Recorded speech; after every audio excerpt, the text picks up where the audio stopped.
Hey everybody, I hope everyone's had a great Friday and I hope your weekend is spectacular.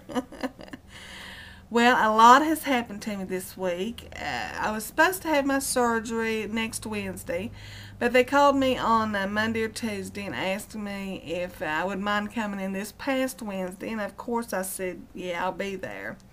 So James and I got up at 3 o'clock in the morning and we left here about 10 to 4 to get there at 6 o'clock on Wednesday morning. And we got there probably 15 or 20 minutes early. So they registered me and we were the first ones there. And my sister hadn't got there yet. She wanted to come, and so she hadn't got there yet, but they went ahead and took me back. They called my name. James stayed out in the waiting room, and they made me go back there, and they had me change clothes, and of course they gave me two gowns. One of them I put on this way that they tied opposite. They had one that tied in the front and one that tied in the back. But it had snaps up here on the shoulders and, or I guess. But anyway, they made me put on footies and I had to put on a hat. I just held my hat until they got ready to take me to surgery. But then they had these recliners they had me go sit in, and they took a pregnancy test. I had to go in there and use the bathroom for them. And I told them, oh, well, Lord, I'm not pregnant. I said it would be a miracle if I was, because, I've been through the change many years. And, of course, it come back negative. I said, well, I thought it would. But they took a pregnancy test, had me sit down there. Of course, they had to put the IV in me. And she did real good. It hurt, she said it's like a huge bee sting, and that's what it's like.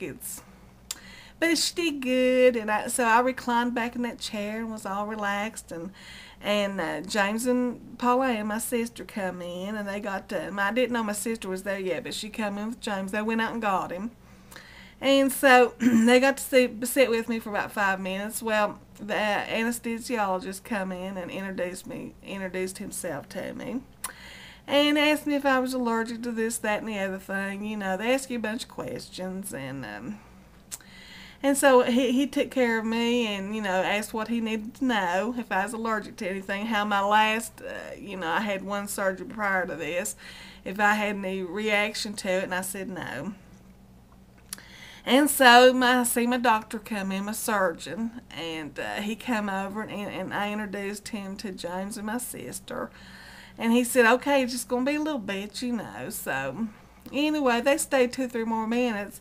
And, they told him I was getting ready to go to surgery. So, they went out one door on the left side and I went right. They walked me into surgery.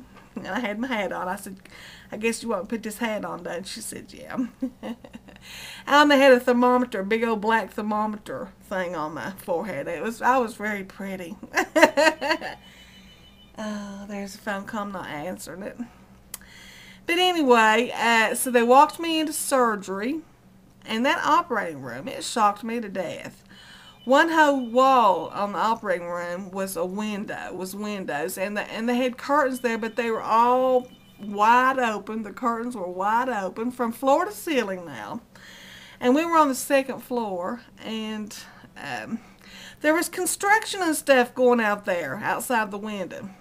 I thought, wow, Lord. And they didn't offer to close the windows or nothing. And, it's a strange operating room. They got the table there and that big gigantic light and all kinds of things around you. Really, they didn't give me time. They don't give you time to look around. She said, get up on that stool and get up on the table. And so, by the time I got up on the table and laid back, he slapped the oxygen. Didn't slap it, but, he said, I'm going to give you pure oxygen. I said, okay, and they had this one on. They had it over here, the one that had the IV in it. They tied that arm down. She said, we're just going to tie it down so it won't fall off. And then on this arm, they were putting the blood pressure cuff. And that thing, it hurts. I told them, they had enough time to hook it up and take my blood pressure once. I remember that.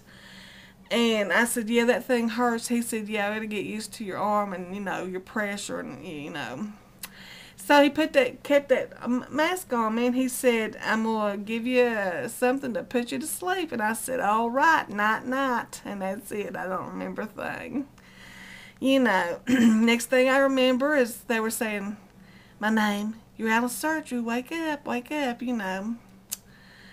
And my sister said by the time they walked me into surgery, and when the doctor came out to talk to James and her about what happened, it was about 35 or 40 minutes. And then she said it was another half an hour before, they let him come into recovery to see me. But it didn't seem like I was in recovery maybe 10 minutes, but apparently I was in there about 30 minutes. But the doctor did a lumpectomy, and they did a sonogram. Of course, I didn't know. I just know she told me when I went in there she said, "You're having a lumpectomy and a sonogram." I said, "Well, I guess, Excuse me, but that's what they did. And the doctor come in, told James and Pauline that I did fine, everything went good, everything looked good. And so when I finally woke up in recovery, my throat was so sore, it stayed sore that day and the next day where they intubated me. That hurt worse than anything was my sore throat. But I just coughing constantly, just coughing because like I had phlegm or something in there. And he come in to me in recovery and told me everything looked good and that I would know results by Monday. The pathology report would be in Monday.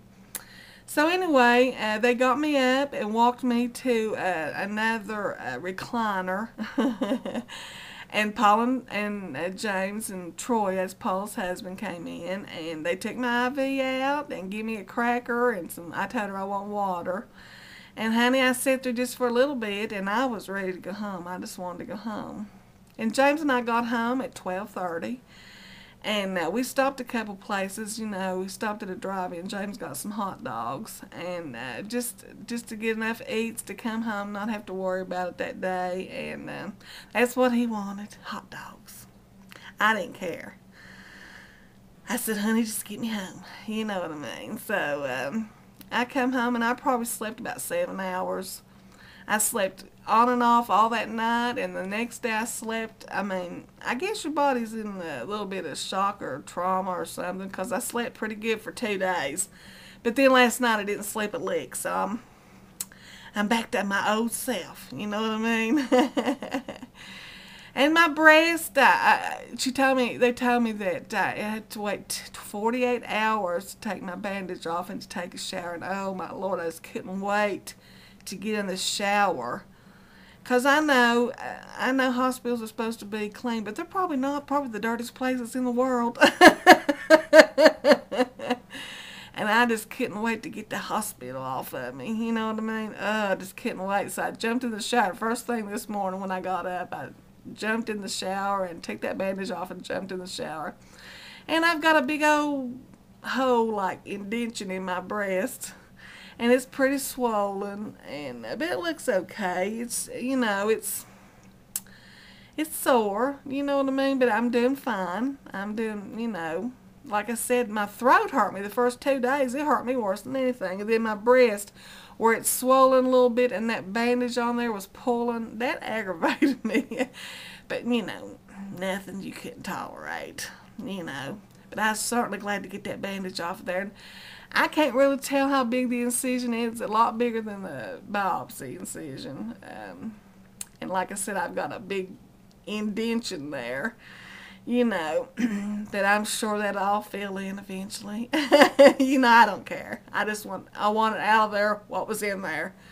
You know what I mean? So I'm doing good. James is doing good. James didn't work because they told me I couldn't be, had to have somebody with me for 24 hours. So he didn't work that night, and then he worked last night. But we're both doing good. James is off for the weekend, and it's not going to do nothing. It's going to be one of them lazy weekends. But I ask that y'all keep me in your prayers, that come Monday morning I can say, well, I'm over this. It's done with. I get a good report, and That's what I'm praying for. I remember when they put me to sleep, the last thing I remember was, Lord, just take care of me. You know what I mean? Just take care of me. And I come through it good. But Joshua, I want to tell you about Joshua. He'll be leaving Afghanistan next Friday. Praise the Lord. And he'll be in England on Saturday. So next Friday and Saturday, I believe that's when it is. It's Friday. It's either Thursday or Friday, and Friday or Saturday. But I believe it's Friday or Saturday. And Saturday he'll be traveling. He's going to Dubai and then Qatar, and then he goes there from Qatar to he'll go to England. And he said he'll be in D.C. September the 5th. That's 2 days before his birthday. So he's going to go to D.C. and I don't know what's going to happen after that. You know, what his plans are as far as how he'll work or, you know, give him 2 weeks notice. I know he wants to sell his car, and I know he's going to come and see me and James, you know. Excuse me. I still got a frog in my throat, but I'm a lot better. So anyway, I just wanted to get on here and tell you guys what had happened. Most everybody on Facebook knows, you know, but y'all keep me in your prayers. This is Melissa reporting from up in the holler. Bye, everybody.